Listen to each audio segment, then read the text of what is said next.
Hi friends, once again welcome on our YouTube channel। दोस्तों, एक बार फिर आपका हमारे YouTube चैनल पर स्वागत है। आज जो टॉपिक हम पढ़ने जा रहे हैं वो है Faraday law of electromagnetic induction. Faraday का विद्युत चुंबकीय प्रेरण का नियम। So Faraday's law of electromagnetic induction और फैराडे का विद्युत चुंबकीय प्रेरण का नियम। In this session, we will discuss about magnetic flux, Faraday's law of electromagnetic induction and its differential and integral form, and the Lenz law। तो हम हमारे इस सेशन में चुंबकीय फ्लक्स के बारे में, फैराडे का विद्युत चुंबकीय प्रेरण का नियम तथा इसके अवकल एवं समाकल रूप तथा लेंज के नियम का विस्तृत अध्ययन करेंगे।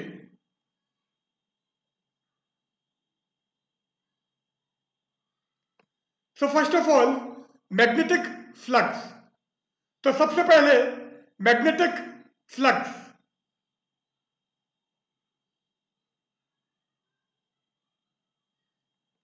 नाउ ओरस्टेड एक्सपेरिमेंट, ओरस्टेड का प्रयोग। Oersted discovered the magnetic effect of electric current. ओरस्टेड ने धारा का चुंबकीय प्रभाव ज्ञात किया। According to him, when a steady current flows through a conductor, magnetic field is produced around it। तो ओरस्टेड के अनुसार यदि किसी चालक में से स्थिर धारा प्रवाहित होती है तो उस चालक के चारों ओर चुंबकीय क्षेत्र उत्पन्न होता है। तो ओरस्टेड ने धारा के चुंबकीय प्रभाव के बारे में ज्ञात किया। उसने बताया कि यदि किसी चालक में से स्थिर धारा प्रवाहित होती है तो चालक के चारों ओर चुंबकीय क्षेत्र उत्पन्न होता है।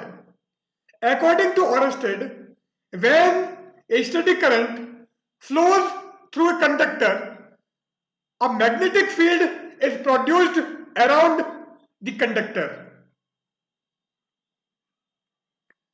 Now, electromagnetic induction, विद्युत चुंबकीय प्रेरण।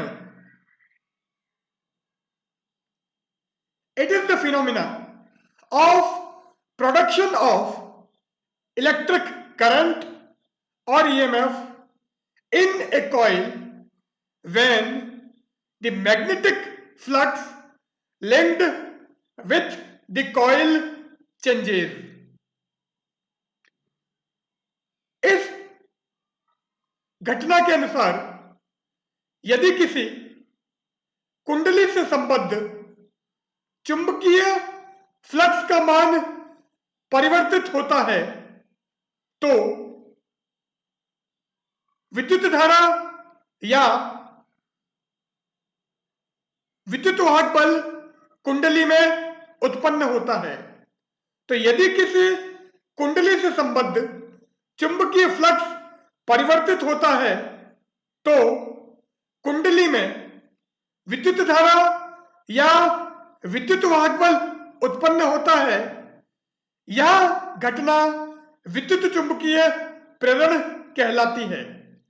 सो electromagnetic induction is the phenomena of production of electric current or EMF in a coil when the magnetic flux linked with the coil changes।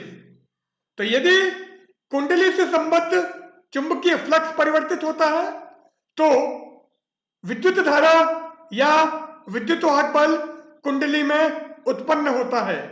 यह घटना विद्युत चुंबकीय प्रेरण कहलाती है। Now magnetic flux. अब चुंबकीय फ्लक्स क्या है? Magnetic flux is defined as the total number of magnetic lines of force crossing the surface normally. तो किसी पृष्ठ से अभिलंब दिशा में गुजरने वाली कुल चुंबकीय बल रेखाओं की संख्या चुंबकीय फ्लक्स कहलाती है। So magnetic flux is defined as the total number of magnetic lines of force crossing the surface normally। तो किसी पृष्ठ से अभिलंब दिशा में गुजरने वाली कुल चुंबकीय बल रेखाओं की संख्या चुंबकीय फ्लक्स कहलाती है। And if the total number of electric lines of forces crossing the surface normally, then it is known as electric flux। यदि किसी पृष्ठ से अभिलंब दिशा में विद्युत बल रेखाएं गुजरती है तो गुजरने वाली विद्युत बल रेखाओं की संख्या विद्युत फ्लक्स कहलाती है। It is a scalar quantity. यह अदिश राशि है।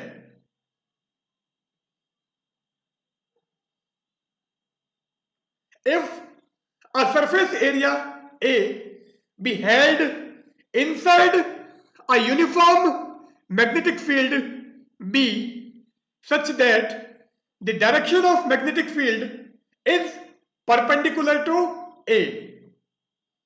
यदि किसी एक समान चुंबकीय क्षेत्र B में कोई पृष्ठ क्षेत्रफल A इस प्रकार स्थित हो कि A के लंबवत दिशा में चुंबकीय क्षेत्र की दिशा हो। अभी हमने कोई सरफेस या पृष्ठ दिखा दिया है और ये जो पृष्ठ है, ये जो सरफेस है, इसके नॉर्मल डायरेक्शन में या अभिलंब दिशा में चुंबकीय क्षेत्र स्थित है। Magnetic field is perpendicular to the surface area, or the direction of magnetic field is perpendicular to this surface area। Then magnetic flux phi is equal to BA। तो चुंबकीय फ्लक्स B into A होगा। If the magnetic lines does not cross the surface area normally, यदि चुंबकीय बल रेखाएं पृष्ठ क्षेत्रफल से अभिलंब नहीं गुजरती हो तो, अब ये हमारा सरफेस एरिया है। मैग्नेटिक फील्ड लाइंस की डायरेक्शन या चुंबकीय बल रेखाओं की दिशा इधर है। अब ये जो सरफेस है, ये जो पृष्ठ है, इसका नॉर्मल इधर होगा, अभिलंब इस दिशा में होगा। सो नॉर्मल डायरेक्शन में यूनिट वेक्टर हमने एन कैप ले लिया है और बी और एन कैप के बीच में एंगल या कोण थीटा है। अब हमको ये जो बी है, ये जो चुंबकीय क्षेत्र है, इसका इस दिशा में कितना घटक होगा उससे मतलब है, क्योंकि ये जो एरिया है इसके अभिलंब या नॉर्मल डायरेक्शन में कितनी मैग्नेटिक फील्ड लाइंस या कितनी चुंबकीय क्षेत्र बल रेखाएं गुजर रही है, उनकी संख्या हमें ज्ञात करनी है। सो इस केस में मैग्नेटिक फ्लक्स फाई होगा surface area into B N, पृष्ठ क्षेत्रफल इंटू बी एन। अब बी एन क्या है? B N is the component of magnetic field normal to the surface area. पृष्ठ क्षेत्रफल के अभिलंब दिशा में चुंबकीय क्षेत्र B का घटक Bn है। अब Bn की वैल्यू हमको निकालनी है। So Bn is equal to B dot n cap. n cap मतलब यूनिट वेक्टर, तो B डॉट n कैप। अब B और n कैप के बीच का एंगल थीटा, और अगर डॉट प्रोडक्ट को ओपन करते हो तो A डॉट B होता है A B cos थीटा। अब यहां पर B डॉट n कैप हो जाएगा B n cos theta. n का मतलब इस n कैप का मैग्नीट्यूड या परिमाण, और क्योंकि ये यूनिट वेक्टर है इसका मतलब इसका मैग्नीट्यूड या परिमाण एक होगा। सो Bn आ जाएगा B cos थीटा। अब ये जो Bn आया है, Bn की ये वैल्यू यहां पर रख दो, और सरफेस एरिया या पृष्ठ क्षेत्रफल कितना है A, सो 5 हो जाएगा Bn इंटू A, और Bn की जगह B cos थीटा रखोगे, so 5 is equal to B cos theta into A और BA cos थीटा, और इसको लिख सकते हैं हम 5 equal to B dot A। तो B और A का जो डॉट प्रोडक्ट है उसके बराबर 5 की वैल्यू होगी। Now unit of magnetic flux, चुंबकीय फ्लक्स का मात्रक। अब 5 हमने निकाला था B डॉट A। B का मतलब मैग्नेटिक फील्ड और A का मतलब एरिया या क्षेत्रफल। सो ऐसा यूनिट होगी 5 की वेबर, और क्योंकि ये साइंटिस्ट का नाम है इसलिए यूनिट के लिए यूज करते टाइम हमने W स्मॉल लिया है, और या फिर इसको लिख सकते हैं कैपिटल W B, सो वेबर। अब 5 BA है। B मैग्नेटिक फील्ड चुंबकीय क्षेत्र, और चुंबकीय क्षेत्र का मात्रक होता है टेस्ला, और A एरिया या क्षेत्रफल, और क्षेत्रफल का मात्रक ये unit metre square. So 1 weber is equal to 1 tesla into 1 metre square. It means if a magnetic field of 1 Tesla passes through a surface of 1 meter square normally, then the magnetic flux linked with the surface is 1 Weber। तो यदि किसी पृष्ठ 1 metre square के अभिलंब दिशा में चुंबकीय क्षेत्र का मान 1 टेस्ला हो तो उस पृष्ठ से संबद्ध चुंबकीय फ्लक्स का मान 1 वेबर होगा। 1 weber is the magnetic flux linked with surface area of 1 metre square when held normally inside the uniform magnetic field of 1 Tesla।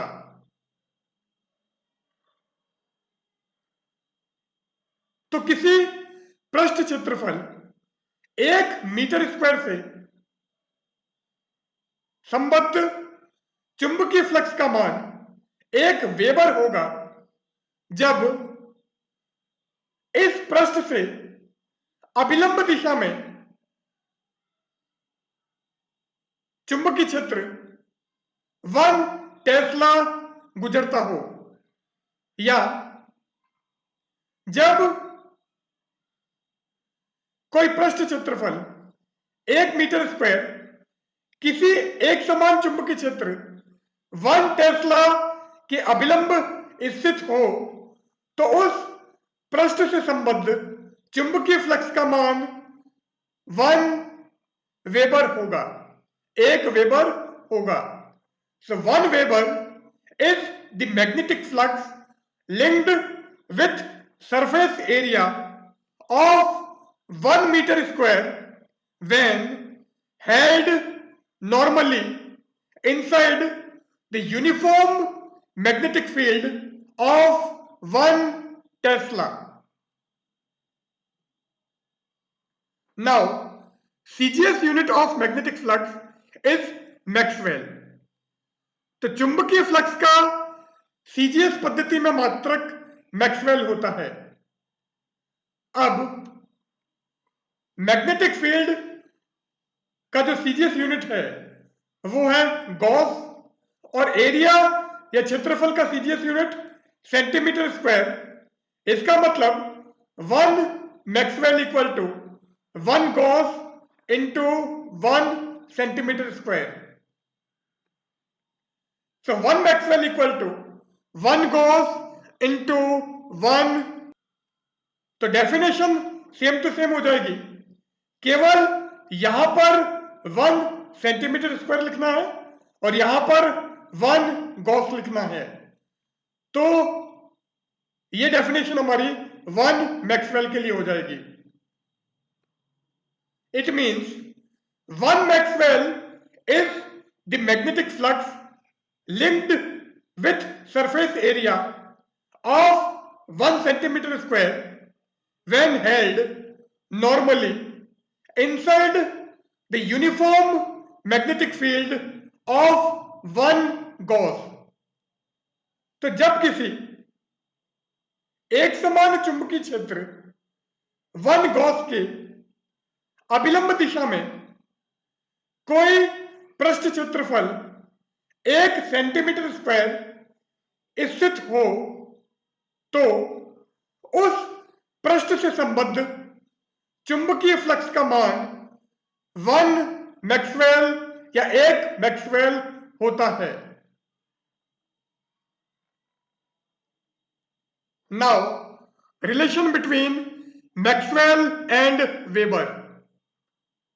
Weber तथा मैक्सवेल में संबंध अभी हमने निकाला था 1 weber equal to 1 tesla into 1 metre square.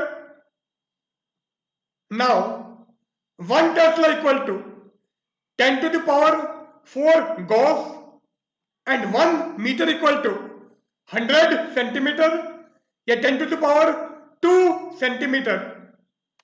So 1 tesla को हम 10 to the power 4 gauss से रिप्लेस कर देते हैं और इस 1 मीटर को 10 to the power 2 सेंटीमीटर से रिप्लेस करोगे तो यहां पर 1 मीटर स्क्वायर है, इसका मतलब 10 to the power 2 सेंटीमीटर का square means 10 to 4 centimetre square. तो यहां पर हमने 10 के पावर 4 गॉस रख दिया है और यह बन गया हमारा 10 to power 4 centimetre square. So 10 to power 4 and 10 to the power 4 is 10 to power 8. So this will be 10 to 8 Gauss into centimeter square, and Gauss into centimeter square is Maxwell. So 1 Weber is equal to 10 to the power 8 Maxwell. So this is the relation between Weber and Maxwell. यह हमारा weber तथा maxwell में संबंध है। Now Faraday's law of electromagnetic induction and it's differential and integral form. Faraday का विद्युत चुंबकीय प्रेरण का नियम तथा इसका अवकल तथा समाकल रूप।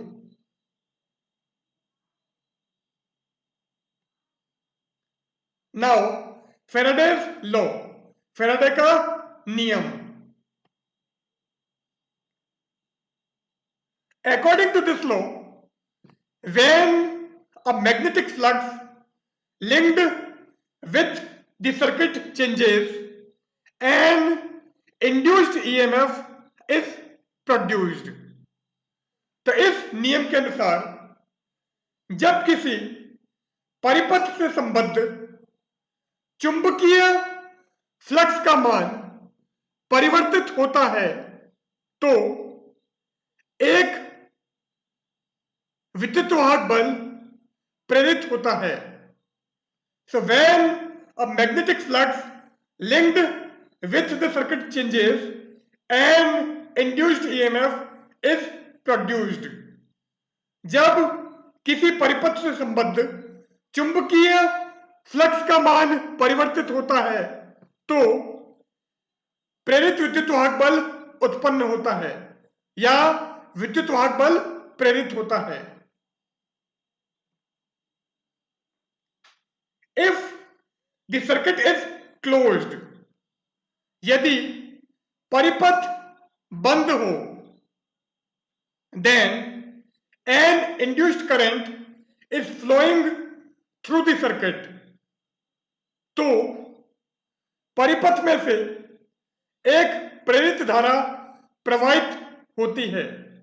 तो अगर सर्किट ओपन है, परिपथ खुला है, तो इंड्यूस्ड ईएमएफ होगा या प्रेरित विद्युत वाहक बल होगा, और यदि परिपथ बंद है या क्लोज है तो उस केस में उस सर्किट में से इंड्यूस्ड करंट भी फ्लो होगी, उस परिपथ में से प्रेरित धारा भी प्रवाहित होगी। The induced EMF is directly proportional to the rate of change of magnetic flux linked through the circuit. इस प्रेरित विद्युत वाहक बल का मान परिपथ से संबद्ध चुंबकीय फ्लक्स में परिवर्तन की दर के समानुपाती होता है। तो प्रेरित विद्युत वाहक बल का मान फ्लक्स में परिवर्तन की दर के समानुपाती होता है। Induced EMF is directly proportional to the rate of change of magnetic flux linked with the circuit. So E is directly proportional to d phi by dt. Here E is induced EMF and phi is magnetic flux. यहां E प्रेरित विद्युत वाहक बल है तथा phi चुंबकीय flux है। तो अब इस प्रोपोर्शनलिटी साइन को हटाते हैं, समानुपाती चिन्ह को हटाते हैं, तो कांस्टेंट आ जाएगा एंड इक्वल टू का साइन आएगा। So E equal to minus K D phi by D T. Here K is constant of proportionality. यहां के समानुपाती नियतांक है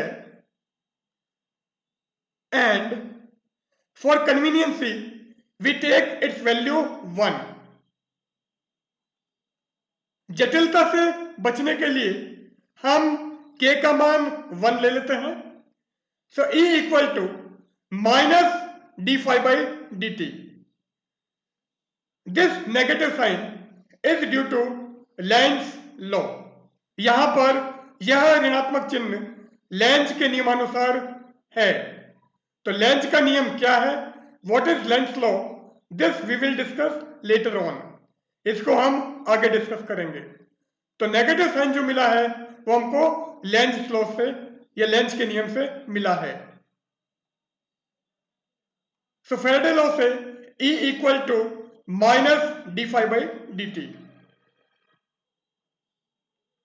Since the amount of work done in moving a unit charge around the closed circuit is also the induced EMF, चूंकि एकांक आवेश को किसी बंद परिपथ के चारों ओर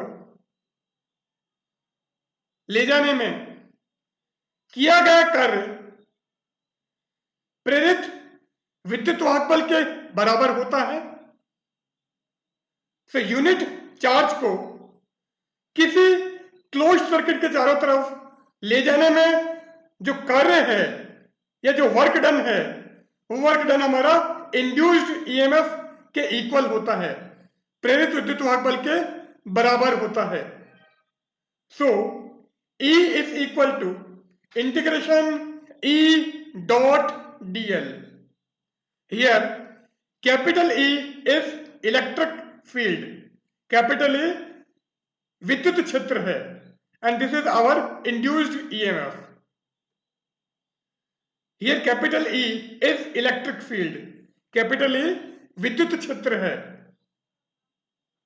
अब ये फॉर्मूला अभी हमने निकाला था, so E equal to minus d phi by dt and E equal to line integration E dot dl, क्योंकि ये दोनों इंड्यूस्ड ईएमएफ की वैल्यू हैं, तो इन दोनों को कंपेयर कर लेते हैं, दोनों समीकरणों की हम तुलना कर देते हैं, तो ये आ जाएगा line integration E dot dl is equal to minus D phi by D T. Now from Gauss's law of magnetostatics, स्थिर चुंबकीय के गॉस के नियमानुसार magnetic flux phi is equal to surface integral B dot ds, चुंबकीय flux phi equal to surface integral B dot ds, और ये जो b है this is actually magnetic field, चुंबकीय क्षेत्र है। So here b is magnetic field, b चुंबकीय क्षेत्र है। अब ये जो फाई है, इस फाई की वैल्यू हम यहां पर रख देते हैं, सी हो जाएगा line integration E dot dl is equal to minus D by D T of surface integral B dot ds।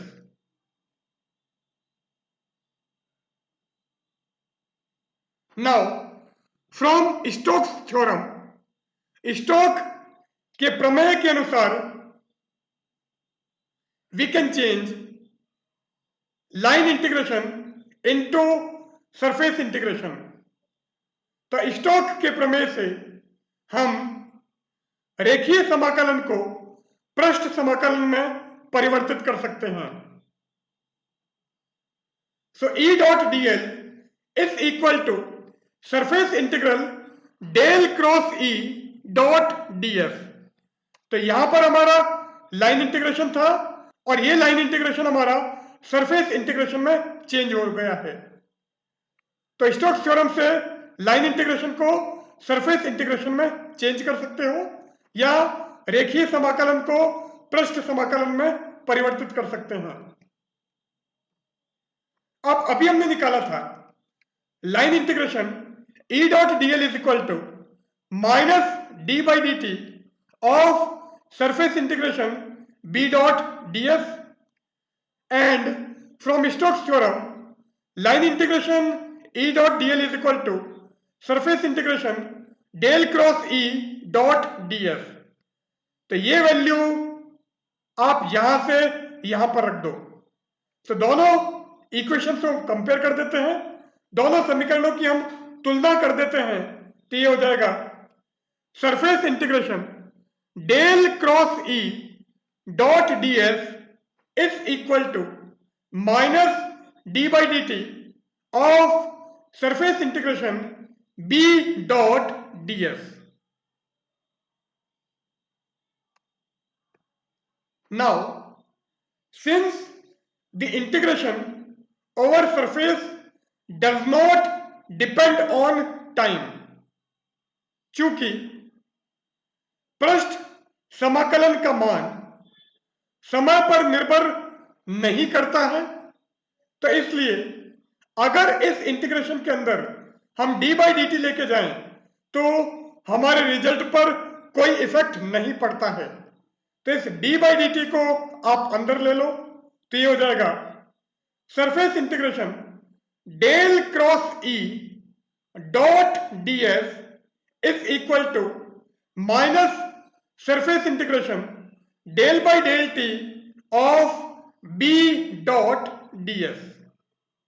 अब यहां पर इधर भी सरफेस इंटीग्रेशन और इधर भी सरफेस इंटीग्रेशन, दोनों साइड में सेम इंटीग्रेशन है, तो इसको हम कैंसिल कर सकते हैं। कैंसिल करने का मतलब दोनों साइड में एक बार डिफरेंशियल ले लो तो सरफेस हमारा लाइन में चेंज हो जाएगा, या डबल इंटीग्रेशन सिंगल इंटीग्रेशन में चेंज हो जाएगा। तो वापस जब आप सेकेंड टाइम फिर डिफरेंशियल करोगे तो जो डबल से सिंगल इंटीग्रेशन मिला था वो सिंगल इंटीग्रेशन भी हमारा कैंसिल हो जाएगा। इसका मतलब दोनों साइड में अगर सेम इंटीग्रेशन है तो उसको हम रिमूव कर सकते हैं। Here S is arbitrary surface, S स्वच्छ सतह है। अब क्योंकि एस आर्बिट्ररी सरफेस है इसलिए इसको हमने रिमूव कर दिया है। So del cross E is equal to minus del B by del T या delta B by delta T.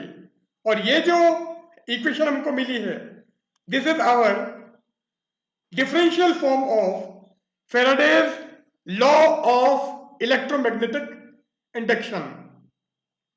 यह हमारा फेराडे के विद्युत चुंबकीय प्रेरण के नियम का अवकलन रूप है, या फेराडे के विद्युत चुंबकीय प्रेरण के नियम का अवकल रूप है। So del cross E equal to minus delta B by delta T और curl E equal to minus delta B by delta T, क्योंकि डेल क्रॉस को हम कर्ल लिख सकते हैं। अब ये इक्वेशन अभी हमने निकाली थी। Integrating this equation over a surface S bounded by the curve, तो इस समीकरण को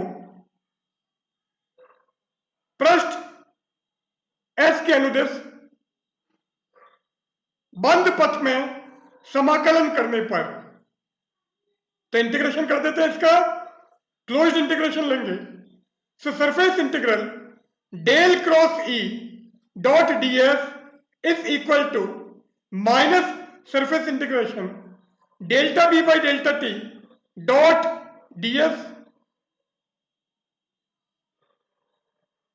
now using Stokes theorem, Stoke के प्रमेय का उपयोग करने पर, तो ये जो सरफेस इंटीग्रेशन है ये हमारा लाइन में चेंज हो जाएगा। इसका मतलब इसको हम लिख सकते हैं line integration E dot dl। So line integration E dot dl is equal to minus delta by delta T of surface integration b dot ds, and this is our integral form of Faraday's law of electromagnetic induction। यह Faraday के विद्युत चुंबकीय प्रेरण के नियम का समाकल रूप है।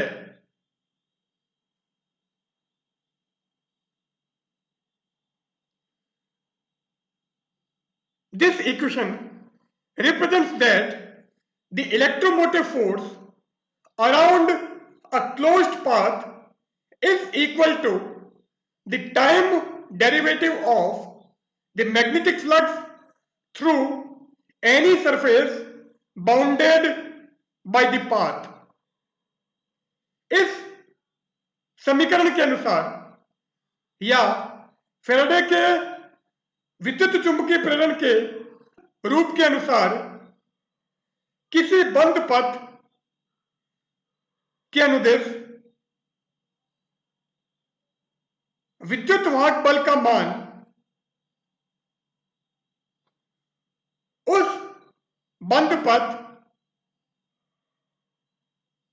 के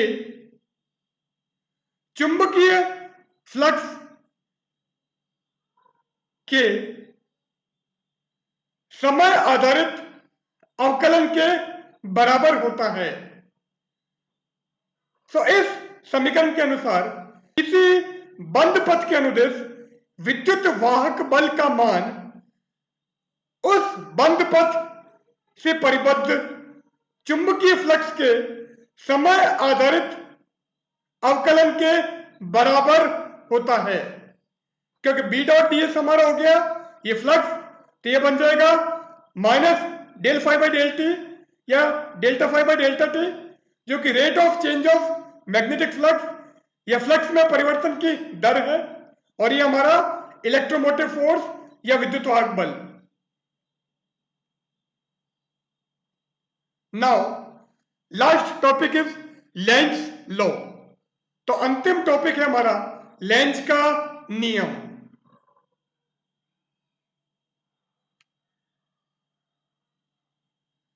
अब लेंज लॉ से नेगेटिव साइन अभी हमने फैराडे में यूज किया था, तो फैराडे लॉ में जो नेगेटिव साइन आया था वो बेसिकली हमारा लेंज लॉ के कारण था।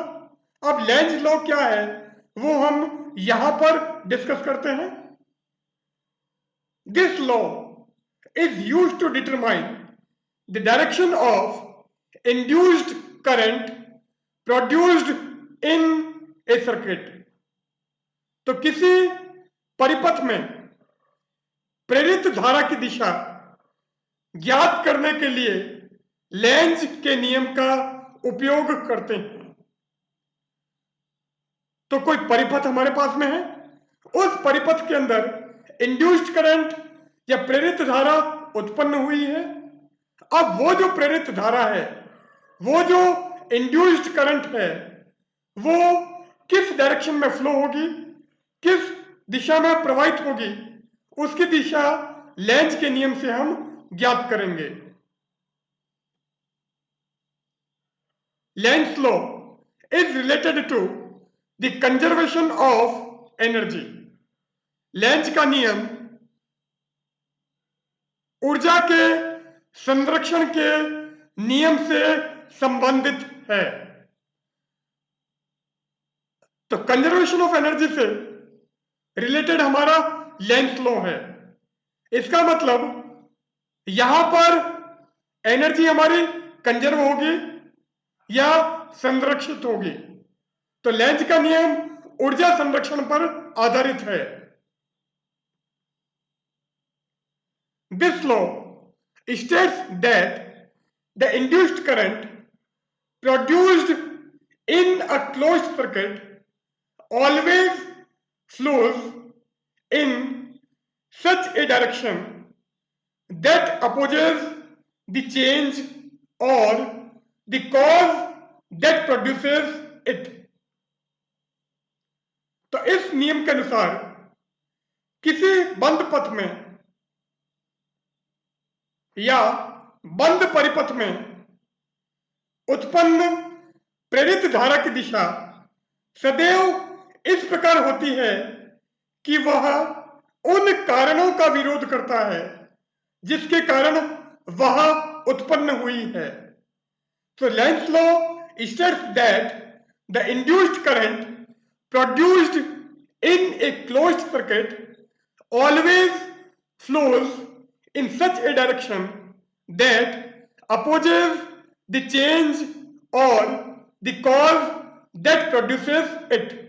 तो लेंज के नियमानुसार किसी बंद परिपथ में उत्पन्न प्रेरित धारा सदैव उस दिशा में होगी जिस दिशा में वह उन कारणों का विरोध करती है जिसके कारण वह उत्पन्न हुई है।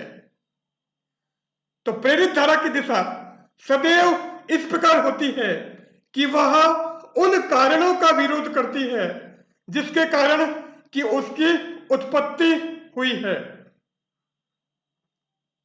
अब ये कोई हमारी कॉइल है, इस कॉइल को या कुंडली को हमने सेकेंडरी कॉइल या द्वितीय कुंडली कहा है।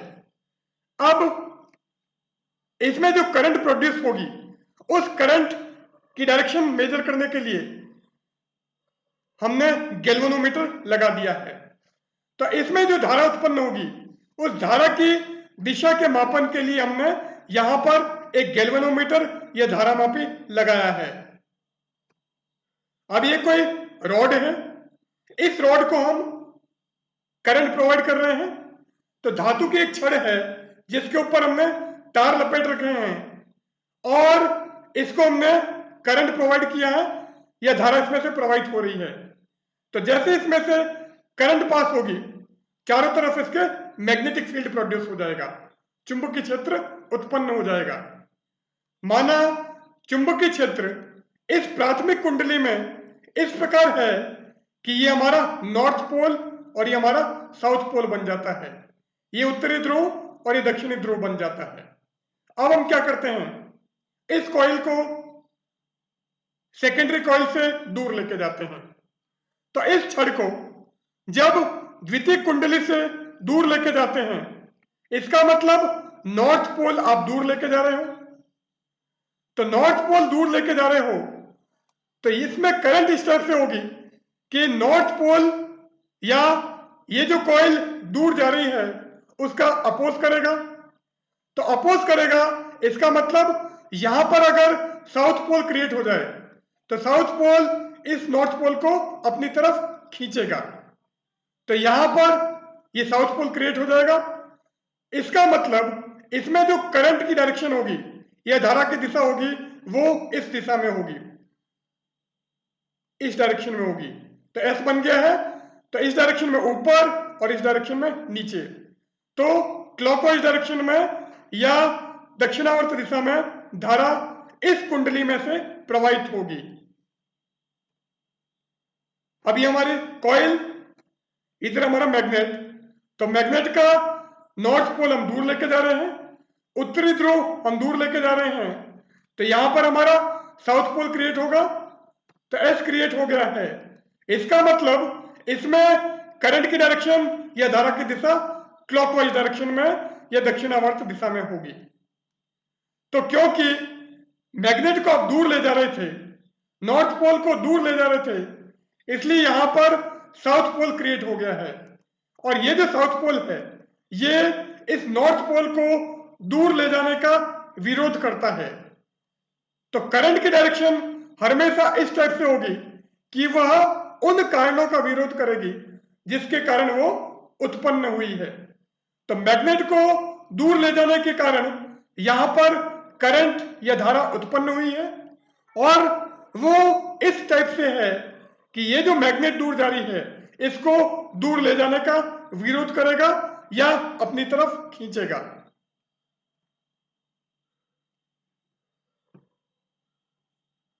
In this phenomena, mechanical energy converted into the electrical energy।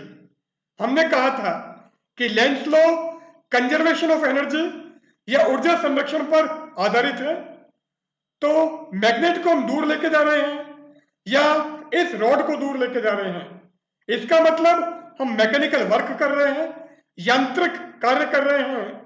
तो ये जो यांत्रिक ऊर्जा है, ये जो मैकेनिकल एनर्जी है, ये मैकेनिकल एनर्जी यहां पर हमारी इलेक्ट्रिकल एनर्जी में या विद्युत ऊर्जा में परिवर्तित हो गई है। तो यह घटना यांत्रिक ऊर्जा को विद्युत ऊर्जा में परिवर्तित करती है। तो इस घटना में यांत्रिक ऊर्जा विद्युत ऊर्जा में परिवर्तित होती है। In this phenomena mechanical energy converted into the electrical energy. So here we end our session. In this session, we have studied about the magnetic flux, Faraday's law of electromagnetic induction and its integral and differential form, and also the Lenz law. So goodbye.